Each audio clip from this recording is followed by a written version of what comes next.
Hey guys, welcome back to our Travelgram। सबसे पहले thank you so much इतना सारा प्यार देने के लिए। जो हमारा लास्ट वीडियो था प्लेसेस टू विजिट इन वाली, वहाँ पे 15K से ज़्यादा व्यूज़ आ चुके हैं। So thank you so much for your amazing support. तो हम लेकर आए हैं एक और प्लेसेस टू विजिट आपके लिए, जिसमें हम कवर करेंगे नेपाल के सबसे मस्ट विजिट प्लेसेस को। जब भी हम किसी प्लेस टू विजिट के बारे में बात करते हैं तो हमारे दिमाग में ये टॉप क्वेश्चंस आते हैं। पहला कि ये प्लेस एग्जैक्टली कहाँ है, सेकेंड हम यहाँ क्या एक्सप्लोर कर सकते हैं, यहाँ की एंट्री फीस कितनी है और यहाँ में कितना टाइम लगेगा। तो चलिए शुरू करते हैं अपने नेपाल का सफर। तो वीडियो को शुरू करते हैं नेपाल के मैप के ओवरव्यू के साथ। ज़्यादातर लोग फ्लाइट से ही नेपाल जाते हैं और लैंड करते हैं नेपाल की कैपिटल काठमांडू में। बट इंडिया से आप नेपाल रोड से भी जा सकते हैं। तो अगर आप रोड ट्रिप कर रहे हैं नेपाल का, तो आप एंटर करेंगे नेपाल में इन चारों में से किसी एक बॉर्डर से, जो कि हैं रक्सौल, सनोली, नेपालगंज और बनबासा। अब नेपाल के अंदर हम प्लेसेस टू विजिट को 3 मेन एरियाज़ में डिवाइड कर सकते हैं, जिसमें से पहला एरिया है काठमांडू, जो कि फेमस है अपने प्राचीन मंदिर और सांस्कृतिक विरासत के लिए। दूसरा एरिया है पोखरा, जो कि अपनी नेचुरल ब्यूटी और एडवेंचर एक्टिविटीज़ के लिए फेमस है। और तीसरा एरिया है चितवन, जहां पर आप जंगल सफारीज के थ्रू वाइल्ड लाइफ के मज़े ले सकते हैं। तो चलिए अपनी नेपाल की जर्नी शुरू करते हैं।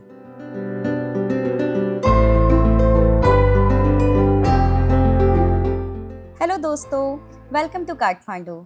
तो नेपाल की जर्नी हम स्टार्ट कर रहे हैं काठमांडू से। ये शहर अपनी रिच हिस्ट्री और कल्चर के लिए फेमस है, जहाँ प्राचीन मंदिर, स्तूपास और राजाओं के महल मिलते हैं। यहाँ का हर एक कोना आपको एक अलग कहानी सुनाएगा। सो चलिए काठमांडू की इस जर्नी में हम शुरू करते हैं कुछ आइकॉनिक स्पॉट्स के साथ।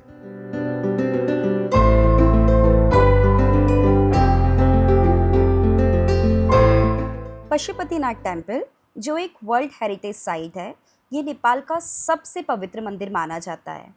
ये भगवान शिवा को समर्पित है और यहाँ आपको शांति और स्पिरिचुअल वाइब मिलेगी। और यह कहना बिल्कुल भी गलत नहीं होगा, ज़्यादातर लोग नेपाल पशुपतिनाथ टेम्पल के कारण ही आते हैं। इस जगह पर बहुत ज़्यादा भीड़ होती है, तो आप लोगों के लिए एक प्रो टिप है, आप अपना होटल इस मंदिर के पास ही ले सकते हैं और अर्ली मॉर्निंग मंदिर विज़िट कर सकते हैं, तो आपको रश थोड़ा कम मिलेगा। यहाँ पे आप इजीली 1 से 2 घंटे का टाइम निकाल सकते हैं। यहाँ के इंडियंस के लिए कोई एंट्री टिकट नहीं है। इस मंदिर के अंदर फ़ोटो और वीडियो लेना सख्त मना है।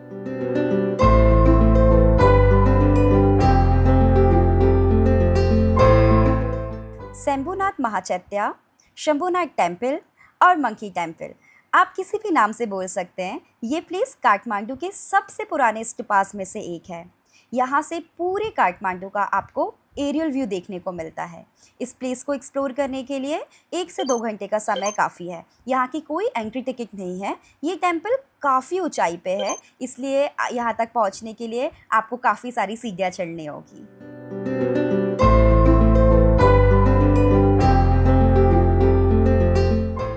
बौद्धनाथ स्तूपा दुनिया के सबसे बड़े स्तूपास में से एक है और ये तिब्बतियन बुद्धिज्म कल्चर का एक इम्पॉर्टेंट सेंटर है। ये जगह आपको शांति का एहसास करवाएगी। स्तूपा का एक कंप्लीट सर्कल लेना बहुत शुभ माना जाता है। इस स्तूपा के चारों ओर रूफटॉप कैफ़ेज़ हैं और यहाँ पे आप डिनर और लंच एंजॉय कर सकते हैं। ये प्लेस एक्सप्लोर करने में आपको 1 से 2 घंटे का टाइम लगेगा और यहाँ की एंट्री टिकट है 100 नेपाली रुपयास। काठमांडू में 3 दरबार स्क्वायर है। दरबार स्क्वायर पुराने ज़माने में राजाओं के महल और आसपास के एरिया को कहते थे और आज के टाइम में एक फेमस टूरिस्ट प्लेसेस हैं। तीनों स्क्वायर्स दिखने में सिमिलर हैं, बट अगर गाइड के साथ घूमेंगे तो हर एक स्क्वायर की अपनी एक अलग कहानी है। हम लोग हाईली रिकमेंड करेंगे कि ये दरबार स्क्वायर गाइड के साथ ही देखें, बिकॉज विदाउट गाइड आपको कुछ भी मज़ा नहीं आने वाला है। एक प्रो टिप, तीनों स्क्वायर काफ़ी क्राउडी हैं, तो आप अर्ली मॉर्निंग या late in the evening visit करें। तीनों स्क्वायर्स यूनेस्को वर्ल्ड हेरिटेज में शामिल हैं। काठमांडू दरबार स्क्वायर, इसे हनुमान धुका के नाम से भी जाना जाता है। यहाँ की हाईलाइट है यहाँ का कुमारी घर, जो कि एक लिविंग गॉडेस का महल है। इस जगह पे आप आराम से 3 से 4 घंटे का टाइम स्पेंड कर सकते हैं। यहाँ की एंट्री टिकट्स है 500 नेपाली रुपया एंड गाइड फीस है 1200 से 1500 नेपाली रुपया।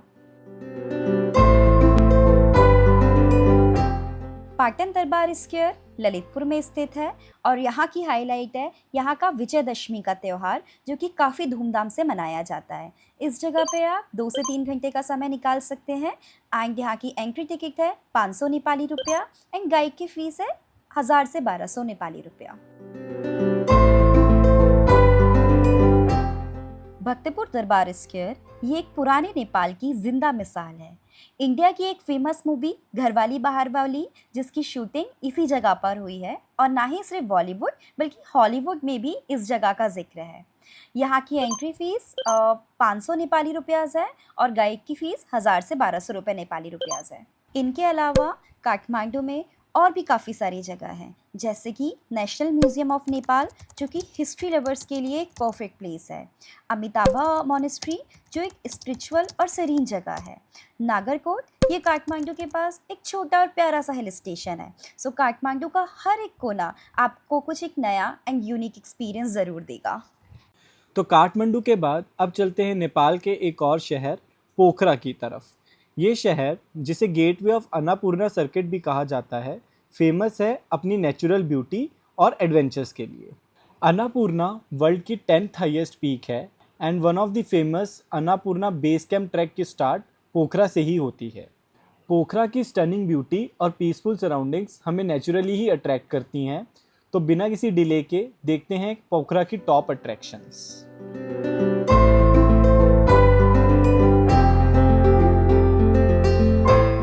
फेवा लेक पोखरा की सबसे बड़ी लेक है और जानी जाती है अपने काम वाटर्स और माउंटेन रिफ्लेक्शंस के लिए। लेक के बीचों बीच एक छोटा सा आइलैंड है जिस पे ताल बराही टेम्पल बना हुआ है।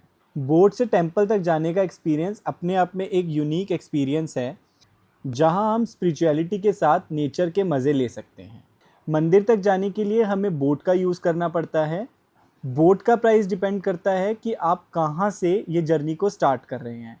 बोट का प्राइस 80 रुपये से लेकर 1000 रुपये तक कुछ भी हो सकता है, डिपेंडिंग ऑन ये जर्नी कहाँ से शुरू हुई है। ओवरऑल बोट जर्नी में हम इस जगह पर 1 से 2 घंटे का टाइम स्पेंड कर सकते हैं। और अगर आपने होटल फेवा लेक के आसपास ही लिया है तो आप अपनी इवनिंग यहाँ पे बहुत ही पीसफुली इंजॉय कर सकते हैं।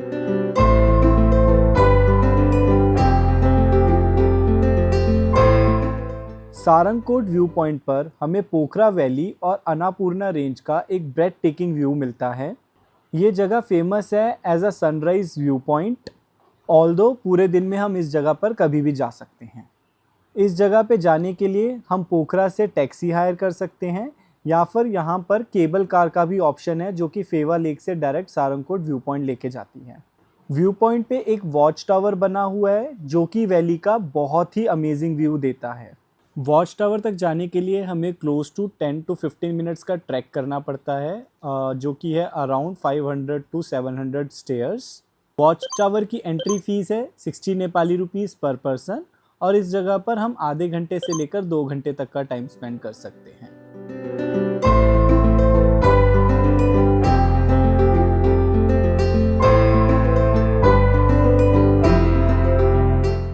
महिंद्रा केव और चमेरा केव को पोखरा की मस्ट विजिट प्लेस कहना गलत नहीं होगा। हम इन दोनों जगहों को बहुत ही ज़्यादा हाईली रिकमेंड करते हैं। ये दोनों जगहें आसपास ही हैं, अराउंड 5 मिनट्स का ड्राइव है विया कार। ये दोनों केव्स पोखरा के जियोलॉजिकल वंडर्स हैं और फेमस है अपनी रॉक फॉर्मेशंस के लिए। दोनों ही केव्स का एग्जिट का रास्ता बहुत ही मज़ेदार है और वो हमारे नेपाल ट्रिप की हाईलाइट है। रिलेटिवली महिंद्रा केव का एग्जिट का रास्ता आसान है, बट चमेरा केव का रास्ता बहुत ही ज़्यादा डिफ़िकल्ट है और बिना गाइड के बिल्कुल भी रिकमेंडेड नहीं है। महिंद्रा केव में किसी भी गाइड की ज़रूरत नहीं है, हम सीधे सीधे केव के अंदर एंटर कर सकते हैं और वहाँ पे हमें एक मंदिर दिखता है। वापसी के टाइम पे आपको 2 रास्ते दिखाई देंगे, एक जहाँ से आपने एंटर किया था और एक बिल्कुल शेडी सा रास्ता होगा। अगर आप एडवेंचरस पर्सन नहीं हैं तो सिंपली जहाँ से एंटर किए थे वहीं से एग्जिट कर जाइए, और अगर आपको थोड़ा बहुत भी एडवेंचर पसंद है तो आप दूसरे रास्ते से जाइएगा, आपको बहुत ज़्यादा मज़ा आएगा। महिंद्रा केव में एंट्री टिकट है 80 नेपाली रुपीज़ पर पर्सन और इस जगह पर आप 1 घंटे से लेकर 2 घंटे तक का टाइम स्पेंड कर सकते हैं। नेपाली में चमेरा का मतलब होता है चमगादड़ यानी कि बैट्स, यानी कि चमेरा केव एक बैट केव है और इस केव के अंदर आपको थाउजेंड्स ऑफ बैट्स दिखाई देंगे। इस जगह पर भी आपको ऑप्शन मिलेगा कि आप गाइड के साथ जाइए या बिना गाइड के जाइए। अगेन, अगर आपको एडवेंचर्स पसंद हैं तो आप गाइड के साथ जाइएगा, अगर आपको एडवेंचर्स नहीं पसंद है तो आप बिना गाइड के भी जा सकते हैं। अगर आप बिना गाइड के जाते हैं तो स्ट्रेट फॉरवर्ड आप केव के अंदर एंटर करेंगे और उसी रास्ते से आप वापस आ सकते हैं। और अगर आप एडवेंचर वाले रास्ते से जाते हैं तो आपको बहुत ही ज़्यादा मज़ा आएगा इस केव के एग्जिट पॉइंट से। इस जगह पर भी आप 1 से 2 घंटे तक का टाइम स्पेंड कर सकते हैं और एंट्री टिकट है 80 नेपाली रुपीस।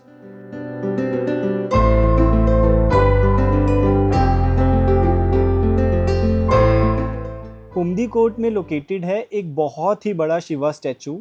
इस जगह से हम पूरी सिटी का पैनोरामिक व्यू देख सकते हैं। दो जब हमने इस जगह को विजिट किया था तो ये अंडर कंस्ट्रक्शन थी, बट स्टिल बहुत ही ज़्यादा ब्यूटीफुल लग रही थी ये जगह। टैक्सी पार्किंग से स्टैचू तक जाने के लिए हमें 5 से 10 मिनट की हाइक करनी पड़ती है। इस जगह पर हम हाफ एन आवर से 1 आवर तक का टाइम स्पेंड कर सकते हैं और यहाँ की कोई भी एंट्री टिकट नहीं है।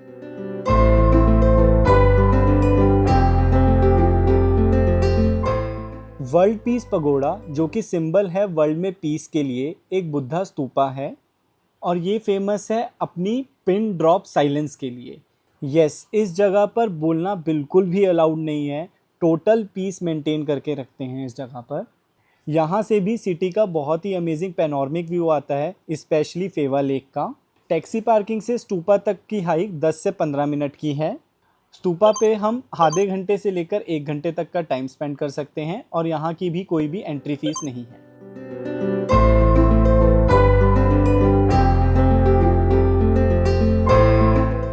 गुप्तेश्वर केव्स और देवी फॉल्स भी पोखरा की one of the most famous जगहें हैं। ये दोनों जगहें आमने सामने ही हैं। रोड के एक साइड पर गुप्तेश्वर केव्स हैं और दूसरी साइड पर देवी फॉल्स हैं। गुप्तेश्वर केव्स के अंदर एक महादेव का छोटा सा टेम्पल बना हुआ है। ये केव काफ़ी अच्छे से मेंटेन्ड है, काफ़ी क्लीनलीनेस है अंदर। केव्स की एंट्री टिकट है 100 नेपाली रुपीज़ पर पर्सन और केव्स में हम आधे घंटे से लेकर 1 घंटे तक का टाइम स्पेंड कर सकते हैं। रोड के दूसरी तरफ है देवी फॉल्स, जिसे कि पाताल छांगो के नाम से भी जाना जाता है। पाताल छांगो का मतलब है पाताल की ओर। हम इस वाटरफॉल को ऊपर से देखते हैं और पानी नीचे की ओर जा रहा होता है। दो हम इस जगह से काफ़ी ज़्यादा डिसअपॉइंट हुए थे क्योंकि ये बिल्कुल भी मेंटेन नहीं थी और काफ़ी ज़्यादा गंदगी थी वाटरफॉल के पास में। वाटरफॉल की एंट्री टिकट है 80 नेपाली रुपीज़ पर पर्सन और इस जगह पर हम क्लोज टू आधे घंटे का टाइम स्पेंड कर सकते हैं।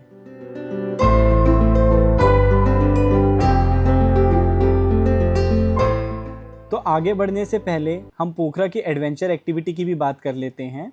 पोखरा की सबसे पॉपुलर एक्टिविटी है पैराग्लाइडिंग।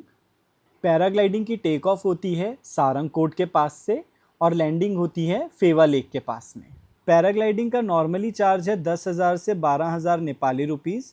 दो जब हमने विज़िट किया था उस टाइम पर पैराग्लाइडिंग का प्राइस काफ़ी कम था और हमें ये पैराग्लाइडिंग पड़ी थी 4,000 नेपाली रुपीज़ में।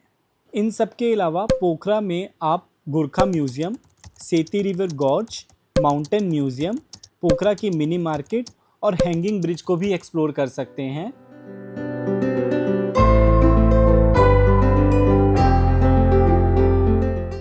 अब बारी है चितवन की। जब हम लोग नेपाल का ट्रिप प्लान कर रहे थे, सच बताऊँ तो चितवन हमारी लिस्ट में बस एक नाम था, जिससे हमें बहुत ज़्यादा एक्सपेक्टेशन नहीं थी।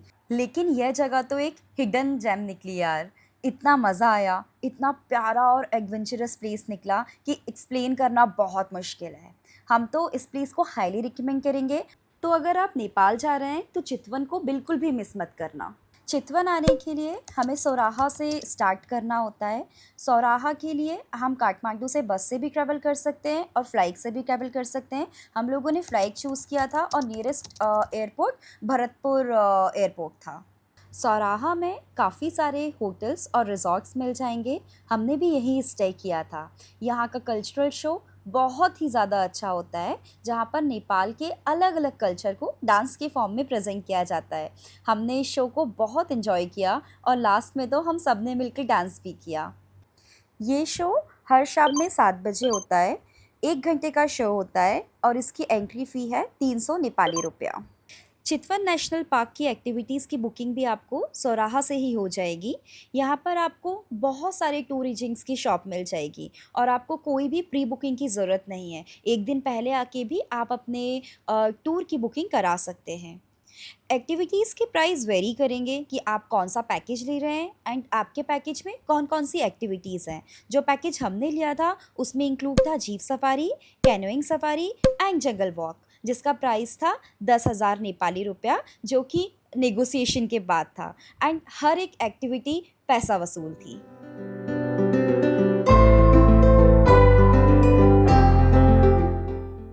चितवन जंगल का असली एडवेंचर ये एक्टिविटीज़ ही हैं। जंगल वॉक एक प्रॉपर एडवेंचर था जिसमें हर एक पर्सन के साथ एक गाइड होता है, क्योंकि जंगल में वॉक करना काफ़ी रिस्की होता है। लेकिन ये एक्सपीरियंस एक थ्रिलिंग एक्सपीरियंस और once in a lifetime experience था, क्योंकि इमेजिन करो आप भी उसी जंगल में वॉक कर रहे हो जहाँ पे राइनोस और भालू वॉक कर रहे हैं।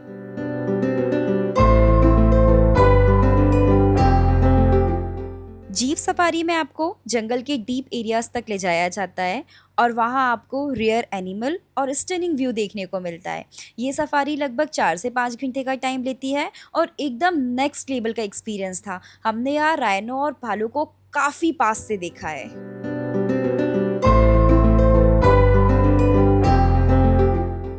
और कैनोइंग सफारी की तो बात ही अलग है। राप्ती रिवर के ऊपर नैरो बोट में बैठ के क्रोकोडाइल और रेयर बर्ड की एकदम आपको क्लोज आवाज़ सुनने को मिलती है। मॉर्निंग में बोट में बैठकर शहर की भागा दौड़ी से दूर पानी के बीच में ये राइड एक सुकून वाला एक्सपीरियंस है, जहाँ सिर्फ पानी और पक्षियों की आवाज़ होगी। काफ़ी यूनिक एक्सपीरियंस था ये।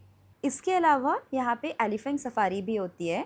हमारे जो टूर एजेंट थे उन्होंने हमें बताया कि बहुत सारे लोग ये एलिफेंट सफारी आजकल अवॉइड कर रहे हैं, क्योंकि इसमें कहीं ना कहीं एलिफेंट के साथ अत्याचार होता है और कहीं ना कहीं हम भी इस फेवर में नहीं थे, तो हम लोगों ने एलिफेंट सफारी नहीं किया। बट एलिफेंट सफारी की जगह हमने एलिफेंट ब्रीडिंग सेंटर देखा, जहाँ पे हमने बहुत मज़े किए और पास से हाथी को भी देखा। तो ये थी हमारी गाइड नेपाल की बेस्ट प्लेसेस के बारे में।